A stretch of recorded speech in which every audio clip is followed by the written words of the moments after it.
Excellent అంచనాల నడుమ release అయినా కూడా మొదటి రోజే ఓ రేంజ్ లో మిక్స్డ్ టాక్ ను సొంతం చేసుకున్న యంగ్ టైగర్ ఎన్టీఆర్ నటించిన లేటెస్ట్ మూవీ దేవర ఫస్ట్ డే సోషల్ మీడియాలో పడ్డ ట్రోల్స్ కి ఇక తేరుకుంటుందో లేదో అని అందరూ అనుకున్నారు. కానీ ఊహకందని రేంజ్ లో తేరుకున్న సినిమా మొదటి వారం పూర్తయ్యే సమయానికి బ్రేక్ ఈవెన్ ను సైతం దాటేసి మాస్ ఊచకొత కోసింది.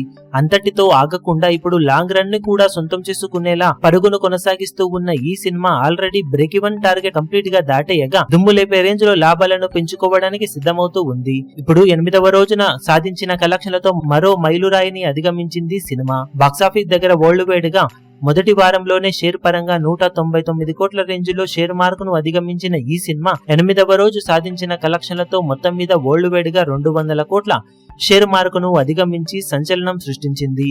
మొదటి రోజు వచ్చిన టాకీ ఈ రేంజ్ లో కలెక్షన్స్ ను సొంతం చేసుకుని ఏకంగా 200 కోట్ల షేర్ మార్కును అధిగమించడం మామూలు విషయం కాదు. తెలుగు రాష్ట్రాలలో వర్కింగ్ డేస్ ఇంపాక్ట్ వల్ల కలెక్షన్స్ లో డ్రాప్ ఉన్నప్పటికీ మళ్ళీ ఈ రోజు నుండి వీకెండ్ స్టార్ట్ అవ్వడం, తర్వాత దసరా సెలవుల అడ్వాంటేజ్ ఎలాగూ ఉండటంతో సినిమా మినిమం హోల్డ్ చేసినా కూడా లాంగ్ రన్ లో సాలిడ్ లాభాలతో ఊచకోత కోసే అవకాశం ఎంతైనా ఉందని చెప్పాలి. ఇప్పుడు మరి ఈ అడ్వాంటేజ్ తో సినిమా బాక్సాఫీస్ దగ్గర దసరా సెలవుల సమయానికి ఏ రేంజ్ కలెక్షన్లతో దుమ్ముదుమ్మరం లేపగలుగుతుందో చూడాలి.